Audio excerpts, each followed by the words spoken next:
Chambuzi la masuala ya michezo anaitwa Emmanuel Chazi ama Dangote. Naam. Yanga kama unavyoiona imeshacheza mechi zake kadhaa, lakini kwa wakati huo swali langu ambalo nataka nikuulize kuhusiana na wanasema kwamba Shalulile ananyimwa sana magoli na pia anakosa magoli mengi.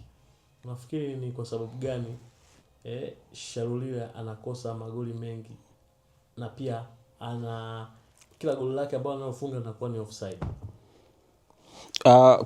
Kwanza Shalulile ni mchezaji ambaye amesha prove na ameshaonesha ubora wake upo eneo gani na kila kitu. Hakuna ambaye hajui kwamba Shalulile ni bora kwenye eneo gani na ubora wake upo vipi. Ameingia ndani ya Yanga mpaka sasa hivi ukiangalia ameshafunga kwenye mechi 2 magoli 2 kwenye mechi tofauti akianza na wiki ya Mwananchi, lakini kwenye ligi amefunga goli 1. Kwenye mechi ya Simba pia alipata nafasi 2 ambazo alishindwa kuzitumia ili kuweza kufunga mabao. Inatokea kwa mchezaji, ni hali ya kawaida ambayo inatokea kutokana na wakati mwingine kubadilisha mazingira, wakati mwingine kuadapt, lakini wakati mwingine kwa mchezaji ambaye ameshazoea kufunga pressure ya kutaka kufunga inakuwa kubwa zaidi.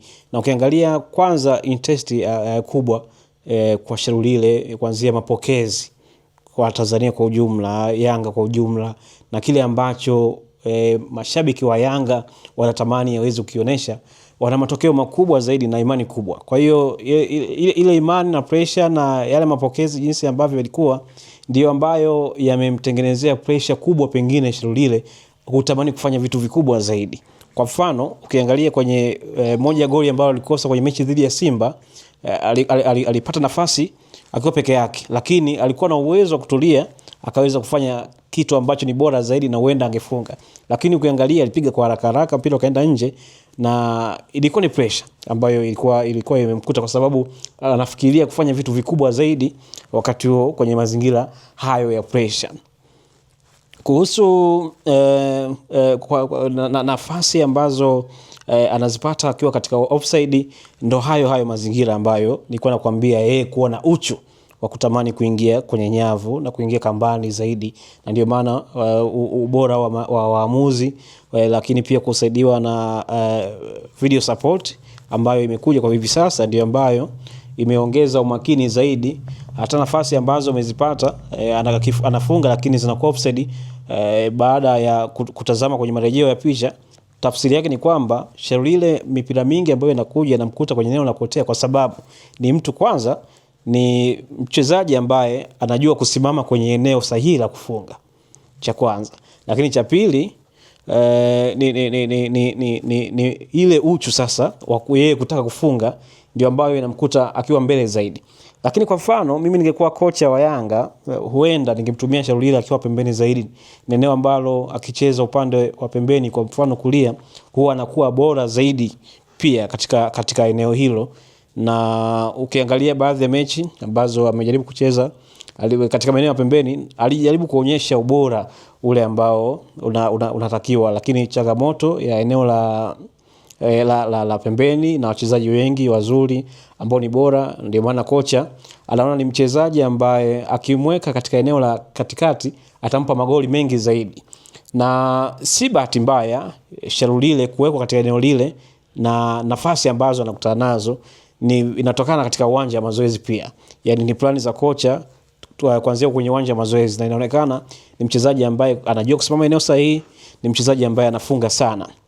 Kwa hiyo viungo wa Yanga kama watakuwa na uwezo wa kumlisha mipira mingi zaidi Shalulile, ni mchezaji ambaye ni mwepesi convert nafasi kwa mabao, lakini mchezaji ambaye anajua kusimama kwenye eneo sahihi, kiasi kwamba naona kwa sasa hivi ligi ndio imeanza, naona ni mchezaji ambaye atafunga sana kwa mechi zinavyokuja, na jinsi ambavyo timu ya Yanga itakuwa inaongeza chemistry kubwa, kuzoeana. Ukiangalia wachezaji wengi bado wapya hawajazoeana, wameingiza kundi kubwa la wachezaji ambao wamewasajili, lakini kinachowasaidia ni kwamba wachezaji wengi ambao wamewasajili ni wachezaji bora, kiasi kwamba ni rahisi wao kuadapt, kumuelewa kocha, lakini rahisi zaidi kuingia kwenye mfumo wa kiuchezaji kutokana na uwezo na ubora ambao wako nao mchezaji mmoja mmoja.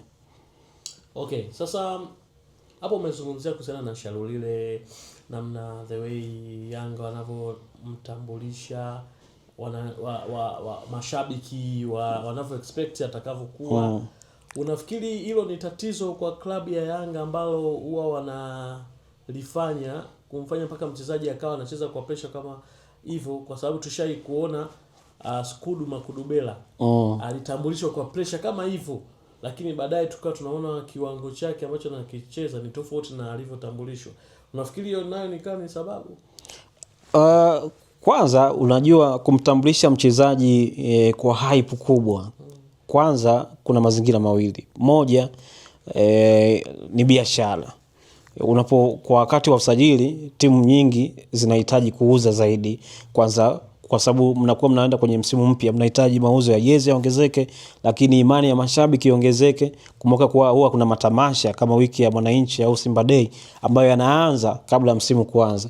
Ili upate mashabiki wengi waje kwenye uwanja wako siku ya tukio, lazima wakati wa usajili uwe ni mtu ambaye umejipambanua, utengeneze hizo interest, uoneshe kwamba umesajili mchezaji bora, uoneshe mazingira ambayo yatawavutia watu kujaa. Ikitokea uwanja hujajaa, Simba kajaza, alafu wewe Yanga hujajaza, maana yake tayari ile huwa inashusha ile kwenye utani wa jadi ni kasoro ambayo kila mmoja hapendi akumbane nayo. Kwa hiyo moja ni mazingira ya kibiashara kwenye eneo hilo, lakini pili utani wa jadi ndio ambao unachangia. Bahati nzuri ambacho nakiona kwa upande wa Yanga wana watu ambao kwenye idara ya habari ambao wakiweza wanaweza kulipamba jambo kwamba hili tukitaka liende, jambo linaenda kweli na inaonesha. Kwa mfano kwa Skudu hakuwa ni mchezaji mbaya. Sio kwamba hajui mpira. Ni mchezaji mzuri, anajua mpira, ni ball dancer tuseme. Lakini kwa mahitaji ya Yanga kwa wakati ule, baada ya kufika Yanga, Yanga hawakuwa na mahitaji ya ball dancer. Walikuwa wanahitaji mtu ambaye anaweza kacheza, katoa assist au akafunga magoli.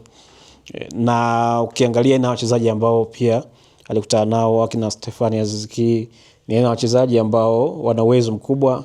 Kwa hiyo mnapoingia kwenye mashindano, mara nyingi wewe kwa utashi wako kama kiongozi unaweza kumleta mchezaji kwa sababu umependa jinsi anavyocheza, lakini kwa mahitaji ya kocha kwa sababu na yeye yupo kwenye kibarua, anaona huyu atochelezi kwenye mahitaji na hawezi kunipa kile ambacho nakitaka kwenye mashindano.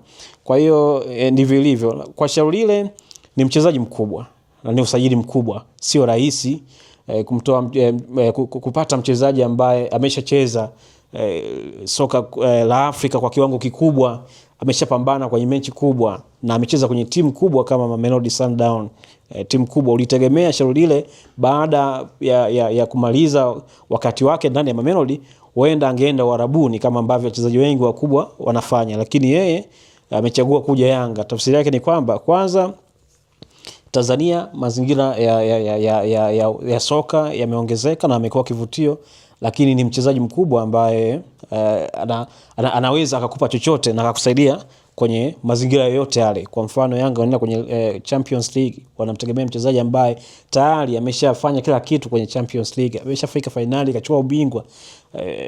Kwa hiyo atakofa vitu vingi. Pressure ya yeye kutambulisha, unajua kwa mfano ukienda Afrika Kusini, watani wakubwa wa jadi ni Orlando na Kaizer Chiefs. Yaani Mamelodi ni kama unavyoiona Azam FC kwa Tanzania, haina mashabiki wengi kama ilivyo Simba na Yanga. Kwa hiyo Simba na Yanga za Afrika Kusini ni Orlando pamoja na Kaizer Chiefs.